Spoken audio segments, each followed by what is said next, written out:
O boicote nacional dos entregadores e motoboys de aplicativos, organizado no dia 1º de julho, mobilizou trabalhadores em diferentes cidades do país. A categoria, que teve forte crescimento ao longo da pandemia de Covid-19 por conta da onda de demissões, convocou a greve por grupos de WhatsApp e pelas redes sociais. O movimento foi apelidado de #Break dos Apps e foi um dos assuntos mais comentados em plataformas como o Twitter. A principal reclamação é sobre a precariedade do trabalho, que muitas vezes envolve pedalar muitos quilômetros para receber pouca remuneração. Entre as principais reivindicações estão o reajuste do valor recebido por entrega, reajuste anual para o serviço, a criação de uma tabela de preços construída entre entregadores e aplicativos, entrega de equipamentos de proteção individual para atuação durante o período de crise sanitária no país, apoio contra acidentes, além de uma avaliação com relação aos programas de classificação dos entregadores, um sistema que é usado por alguns apps. Eles não dão nada, não nos ajudam e só diminuem a taxa. Não colocam promoção, acho que nossa vida é ser escravos deles. Mas hoje nós vamos parar. É hoje, é só o começo. Amanhã vai ser pior, vamos dar ali. No Direto ao Ponto, discutimos os problemas da gig economy. Essa tendência caracterizada pela oferta de serviços por meio de plataformas digitais, também conhecida como economia compartilhada, economia dos bicos, ou mais amplamente aqui no Brasil, como uberização dos serviços. Eu sou Eric Halpe, bem-vindos!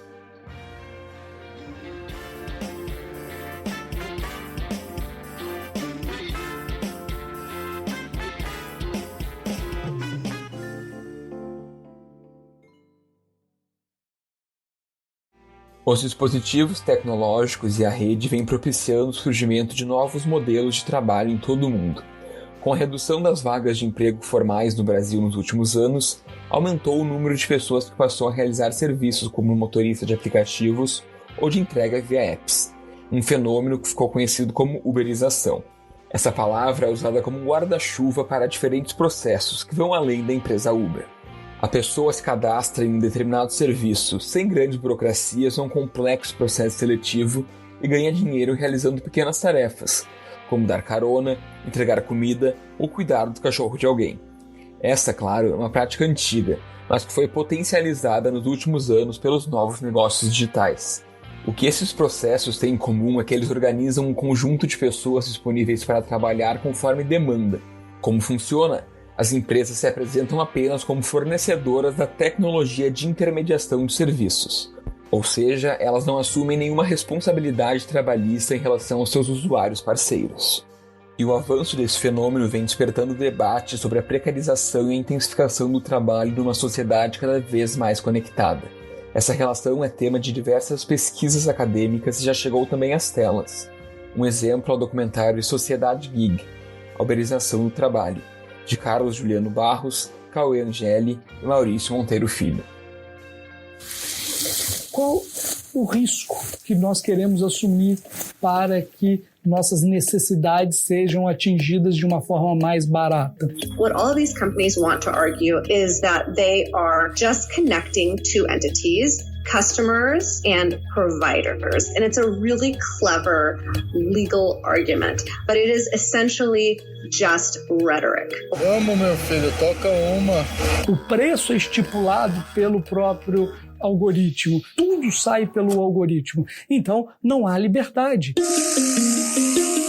Ele tá lá com a cara no smartphone, no aplicativo, a minha meta, vou bater a tantos reais por dia, eu preciso desse bônus porque a minha família precisa. It's like a game, or it's like hunting, or it's like gambling. O risco é diário, as situações são críticas, os benefícios para o usuário é muito maior. que o benefício para os motoristas que estão todo dia na luta ali. Fora que se você não tiver um seguro também, você está arriscado a qualquer momento você sair e não voltar para casa, né? Desde o início da pandemia, os aplicativos de entrega obtiveram um aumento exponencial na demanda por alimentos e itens de limpeza, higiene e saúde.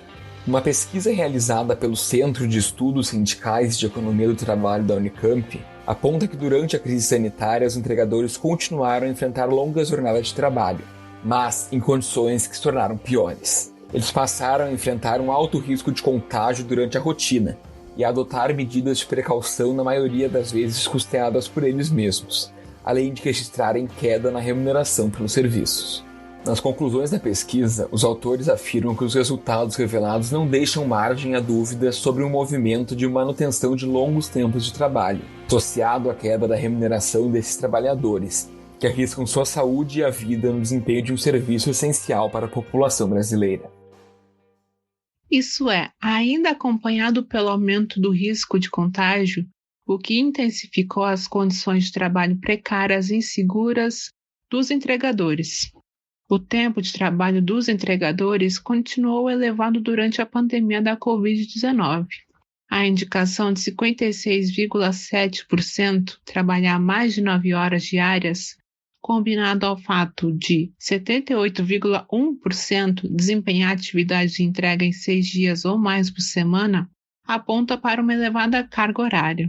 Os longos tempos de trabalho, entretanto, tiveram repercussão inversa na remuneração, indicada pela redução de trabalhadores nas faixas remuneratórias mais altas.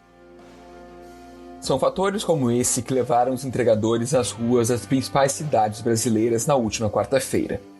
Em Porto Alegre, um grupo de 30 trabalhadores se reuniu na Praça da Alfândega para protestar contra as empresas. Depois, eles se dirigiram até o McDonald's na Avenida Silva Só, onde realizaram uma manifestação.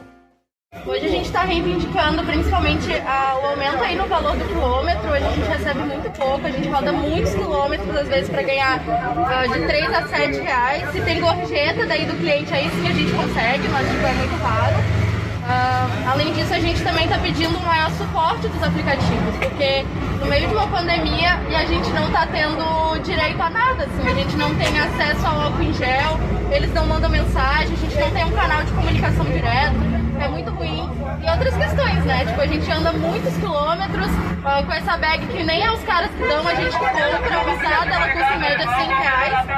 E daí a gente também tá aí passando uns perrengues, tipo, a gente direto cai na rua, eu tô com o joelho machucado. E tipo, o pessoal, tipo, a gente não tem nenhum apoio, sabe? E a gente tá fazendo isso correndo risco de vida, assim. A gente pode muito bem levar o vírus pra dentro das nossas casas, é muito foda, assim, é muito ruim mesmo, muito complicado.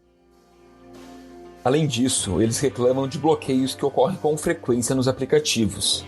A cada um deles, o entregador fica algumas horas sem receber chamados, ou seja, parado e sem ganhar dinheiro. Hoje a gente está reivindicando principalmente o aumento aí no valor do quilômetro. Hoje a gente recebe muito pouco, a gente roda muitos quilômetros às vezes para ganhar de 3 a 7 reais. Se tem gorjeta daí do cliente aí sim a gente consegue, mas tipo, é muito raro. Além disso, a gente também está pedindo um maior suporte dos aplicativos, porque no meio de uma pandemia e a gente não está tendo direito a nada, assim, a gente não tem acesso ao álcool em gel, eles não mandam mensagem, a gente não tem um canal de comunicação direto, é muito ruim. E outras questões, né? Tipo, a gente anda muitos quilômetros com essa bag que nem é os caras que dão, a gente que compra usada, ela custa em média 100 reais. E daí a gente também tá aí passando uns perrengues, tipo, a gente direto cai na rua, eu tô com o joelho machucado. E tipo, o pessoal, tipo, a gente não tem nenhum apoio, sabe? E a gente tá fazendo isso correndo risco de vida, assim. A gente pode muito bem levar o vírus pra dentro das nossas casas, é muito foda, assim, é muito ruim mesmo, muito complicado. A Uber Eats afirma que disponibiliza de forma gratuita e transparente cada taxa e valor correspondente. Não houve diminuição nos valores pagos, afirma a empresa. Já o iFood afirma que recebeu mais de 175 mil solicitações de cadastro em março, uma alta de 100% em relação a fevereiro. Contudo, a empresa ressalta que, abre aspas, isso não significa que todas as pessoas estão aptas a serem ativadas, fecha aspas. Em uma nota, a Rappi afirma que reconhece o direito à livre manifestação pacífica e que busca continuamente o diálogo com os entregadores parceiros para melhorar a experiência oferecida a eles. Para discutir esse cenário, nós recebemos Graça Druck, professora do Departamento de Sociologia da Faculdade de Filosofia e Ciências Humanas da Universidade Federal da Bahia. Professora, bem-vinda. Oi, boa tarde, obrigada. Para nós começarmos, eu gostaria que a senhora comentasse quais são os principais problemas dessa nova morfologia de trabalho possibilitada pelo ambiente digital. Olha, são de vários tipos, né? Nós estamos vivendo, de fato, uma inovação tecnológica a partir das tecnologias de informação que está revolucionando muito as relações de trabalho. E uma delas, que é a mais conhecida, que nós estamos vivendo no mundo todo, e aqui no Brasil já se tornou uma grande febre, eu diria, né? É o uso de aplicativos que as empresas constituem, né? E, a partir daí, contratam trabalhadores para executar determinadas atividades.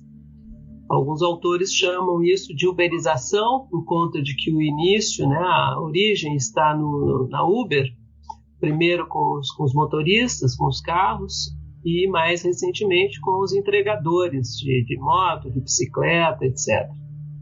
Então, esse processo é um processo, primeiro, que é novo, segundo, que ele está gerando um número muito grande de trabalhadores nessa condição, nessa relação, por conta da falta de emprego, né? Nós vivemos no Brasil, cada dia, taxas recordes de desemprego, e agora com a pandemia, então, isso aumentou consideravelmente, e não há alternativa para grande parte de jovens, principalmente, que estão chegando ao mercado de trabalho e que não têm emprego. Então, passam a desenvolver esse tipo de atividade, que é desenvolvida numa forma extremamente precária. E aí começam os problemas maiores, né? Que essa última manifestação nacional que ocorreu ontem, a greve nacional dos entregadores de aplicativos, mostrou isso, né? Porque a cobertura, inclusive, que eu andei lendo na grande imprensa ou nos sites menores e alternativos aí, foi muito forte, né? E mostrou quais são as condições de trabalho desses entregadores, né? Justamente, como inserir os debates sobre as condições de trabalho numa conjuntura em que isso tudo restou para tantos trabalhadores brasileiros? Pois é, eu acho que um grande problema que nós vivemos hoje no Brasil, e também é um problema praticamente todo mundo, é que nos últimos 30 anos ou 40 mais por aí, a gente tem uma predominância, vamos dizer assim, de políticas que são políticas que estão retirando o Estado do seu papel social e protetor, né? E, ao mesmo tempo, fragilizando muito o direito do trabalho. O direito do trabalho nasceu na sociedade moderna, na sociedade capitalista, e nasceu por quê? Porque as relações entre trabalho e capital dentro da nossa sociedade são relações muito desiguais. Então, são relações assimétricas, né? Entre quem emprega e o empregador. Então, o direito do trabalho surgiu exatamente para tentar diminuir essa assimetria, né? Diminuir essa desigualdade, no sentido de buscar uma legislação que dê alguma proteção ao trabalhador, né? De direitos trabalhistas. Aqui no Brasil, o histórico todo aí está na CLT, né? Na Consolidação das Leis do Trabalho, e que tem sido bombardeada nos últimos tempos, né? Nós tivemos aqui no Brasil uma reforma trabalhista lá em 2017, que arrebentou com a CLT, tirou os seus principais pontos, né? Deixando o trabalhador cada vez mais à mercê da instabilidade econômica, né? Do mercado que nós vivemos hoje. E isso foi gerando, quer dizer, nós temos dois movimentos, né? Que nós estamos vivendo hoje. De um lado, essa redefinição do papel do Estado, né? Retirando esse caráter protetor daqueles que precisam, né? E que é interessante que, nesse aspecto, a pandemia ela revelou um quadro que já vinha sendo trágico no mundo todo, de desigualdade, de condições precárias de trabalho, de altas taxas de desemprego, de um grau muito alto de informalidade, né, de empobrecimento mais geral da sociedade. E por conta da retirada do papel do Estado, das políticas públicas, e ao mesmo tempo que ela revelou esse quadro de forma muito forte, muito evidente, ela também amplificou, né, todos esses problemas que a gente já vinha vivendo. E mostrou ao mesmo tempo que quem pode fazer ou minorar essa condição só pode ser o Estado. Foi através do Estado, no mundo todo, que os governos, mesmo aqueles alinhados com as políticas mais liberalizantes, mais neoliberais, tiveram que utilizar recursos públicos para impedir um caos social maior, né? Então, investimento em saúde, investimento naqueles mais vulneráveis, né? Com renda universal, com proteção, ou seja, com ajuda às microempresas para que a economia não caia de vez, né? Então, mostrou que o Estado tem um papel fundamental.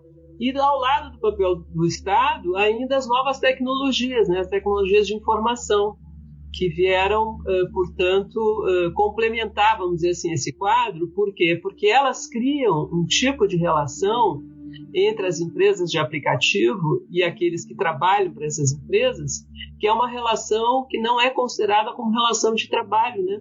Não é considerada uma relação de emprego por essas empresas. É como se elas apenas intermediassem prestadores de serviços, né? Elas se escondem atrás do aplicativo e, na realidade, são trabalhadores, né? São trabalhadores em condições que a gente poderia fazer alguma comparação lá quase à época da Revolução Industrial, porque não há limite de jornada de trabalho, não há limite, né? Então, nós temos hoje trabalhadores, entregadores, trabalhando nessa pandemia especificamente, né? Chega a trabalhar 9 horas, alguns 15 horas por dia, né? Numa condição que, no caso da pandemia, eles passaram, inclusive, a ganhar menos, e isso por vários motivos, né? Um dos motivos é que aumentou o número de pessoas para fazer esse tipo de serviço, dada a falta de alternativa de sobrevivência, né? E também porque as empresas foram reduzindo aí os valores que são transferidos e pagos a esses trabalhadores. Então, a gente tem dois movimentos aí combinados, né? De um lado, o Estado sendo redefinido, e de outro lado, as tecnologias que complementam esse quadro. É uma situação muito perversa, porque são trabalhadores, e a greve de ontem acho que mostrou isso em várias entrevistas, né, em várias manifestações. É muito interessante porque, se vocês observam o que eles pediram ontem, né, com o movimento, eles pediram um aumento, né, do valor que eles recebem. Eles pediram o fim dos bloqueios, porque muitas vezes a empresa bloqueia aquele entregador sem ninguém saber por quê, e ele não pode fazer a entrega, ele fica indisponível, né, para desenvolver o seu trabalho sem saber qualquer situação, né? Então, são coisas elementares que eles estão pedindo. Sim, e proteção no que diz respeito a essa situação agora que nós estamos vendo com a pandemia, porque eles estão expostos, né, violentamente à contaminação. As empresas não investiram nem disponibilizaram proteção, né, o equipamento de proteção individual a eles. Boa parte deles, né, a maior parte deles tiveram que resolver isso sozinhos, foram atrás de álcool gel, de colocar máscaras, etc., quer dizer, um mínimo, né, de condições para desenvolver a sua atividade. Não foram as empresas de aplicativo que, de fato, forneceram, né, esses equipamentos, esse material. Então, eles pediam também que aqueles contaminados, né, e adoecidos fossem assistidos pelas empresas, porque a situação é tão terrível desse tipo de trabalhador em que eles não têm vínculo com nada, com absolutamente nada. Se eles caem doentes, eles ficam à própria sorte, porque eles não têm o apoio de absolutamente ninguém. Se eles estão contaminados, né, ou mesmo chegarem a óbito, chegarem a morrer, ninguém tem nenhuma responsabilidade sobre isso, né? Então é uma situação muito triste, né, muito perversa para esses trabalhadores que se tornaram, inclusive, trabalhadores essenciais. Eles estão considerados como atividades essenciais, ou seja, eles são um setor fundamental que está permitindo que outros segmentos de trabalhadores em outras condições menos vulneráveis possam, por exemplo, ficar em casa, possam fazer trabalho remoto, possam se cuidar, possam fazer o isolamento social, né? Então eles estão permitindo, eles estão na linha de frente, porque eles estão fazendo as entregas para quem não está saindo, né? As pessoas, o setor mais vulnerável ainda, né? Os mais velhos, os doentes, né? Com alguma doença crônica, assim por diante. Então é uma situação muito, muito perversa, né, que nós estamos vivendo. A senhora acredita que existe uma falta de consciência de classe nesses trabalhadores que seria oriunda de uma certa afinidade coletiva com aquilo que a gente pode chamar do self-empreendedor, que é um conceito que é algo bastante característico da racionalidade neoliberal contemporânea?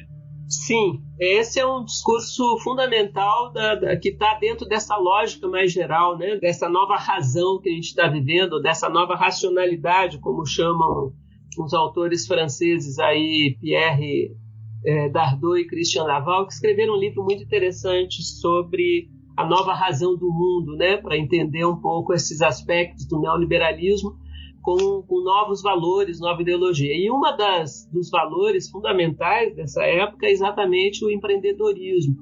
Ou seja, quer transformar todo o indivíduo trabalhador numa empresa, num empreendedor, né? Então ele deve agir que nem um empreendedor, ele deve pensar a sua ação, o seu comportamento, ele deve concorrer com os outros porque ele é um indivíduo empreendedor, ele deve o tempo inteiro comprovar, né, a sua empregabilidade, a sua capacidade, a sua qualificação. Ou seja, é um tipo de valor, eles são na realidade considerados como empresários de si mesmos, né? Então, e isso criou uma certa ilusão entre os próprios trabalhadores desse segmento, né, que estão atuando, né, grande parte desse segmento que está atuando como entregadores de aplicativos, né. Eu tenho ouvido algumas entrevistas das direções que estão no movimento, que são vários tipos de movimento no interior dos entregadores, né. Eu assisti essa semana uma live com o Paulo Galo, que é um dos principais dirigentes desse movimento dos entregadores, e ele falava isso, né? Perguntaram para ele, mas os entregadores têm consciência de que eles não têm a liberdade de que dizem que eles têm, que eles são empreendedores? Ele disse, não têm consciência. Eles, na realidade, grande parte dos entregadores acham que são livres para fazer o seu horário, para trabalhar quando quer, né? Que é um pouco essa ideia do empreendedorismo, dessa autonomia, dessa liberdade que tu teria. E ele diz isso, quer dizer, boa parte acha que é isso mesmo, que eles são empreendedores, mas eles estão vivendo a situação concreta e aos poucos estão vendo que a coisa não é bem assim. Ele usou uma expressão muito interessante, porque ele disse assim, a liberdade que o empregador tem de definir o seu horário, ou o tamanho da sua jornada, é a dívida que ele tem para pagar. É aquilo que ele precisa, né, de remuneração para conseguir pagar as contas para sobreviver. Então não há nenhuma liberdade. Por isso que as jornadas são muito intensas, né, porque eles ganham por entrega. Então, para fazer, né, um valor que dê para a sobrevivência, ou dê para o mínimo necessário, eles têm que trabalhar lá suas 10, 12 horas por dia, né, por dia. Ele relatava casos de motociclistas, de bicicleta, aliás, né, que são ciclistas, que pedalam 15 quilômetros, 20 quilômetros ou mais, só para chegar da sua casa para chegar na região onde ele vai atuar. E aí passa o dia inteiro, né, pedalando a bicicleta. Quando ele chega no fim do dia para voltar para casa, ele está exausto fisicamente. Ele não tem condição de continuar pedalando para voltar para casa, para percorrer os 20 quilômetros que ele tem para voltar para casa. Então, ele diz, eles dormem nas ruas, eles dormem na rua, né? Porque eles não têm condição nem muitas vezes de se recolher. Então, essa é a condição real, né? Essa condição objetiva real que eles estão vivendo e que esse movimento ontem mostrou, eu acho que aos poucos vai mostrando para eles, né? Que eles não são empreendedores, que na realidade eles são trabalhadores, né? Em condições extremamente precárias, né? E nessa questão de ser ou não empregado da empresa de aplicativo, a gente já tem alguns precedentes pelo mundo. Por exemplo, na França, o Tribunal Civil deu revés à Uber com uma sentença de que uma relação com os motoristas gera um contrato de serviço. O argumento foi de que existe um vínculo de subordinação que os une, portanto, há uma relação entre empregador e empregado, entre funcionário e patrão. E já que em Porto Alegre o juiz do trabalho Attila de Holt-Roser, da 28ª Vara do Trabalho, reconheceu a relação de emprego entre o motorista e a Uber Brasil. Como a senhora percebe essa judicialização da questão, não só aqui, mas também como no mundo? Pois é, a gente tem aí pelo Brasil e pelo mundo várias decisões judiciais, né, no âmbito da Justiça do Trabalho, ou de outras justiças. E é muito interessante, porque tem alguns casos de outros países, é o caso dos Estados Unidos, principalmente da Califórnia, é o caso da Espanha, da Inglaterra, da França, em que tem já decisões judiciais reconhecendo a condição de empregado, ou seja, a relação de emprego. Se tu reconhece uma relação de emprego, portanto, há uma relação da empresa, aplicativo, e de responsabilidade dela sobre aquele trabalhador. Portanto, ela está obrigada a cumprir toda a legislação daquele país em relação ao trabalhador.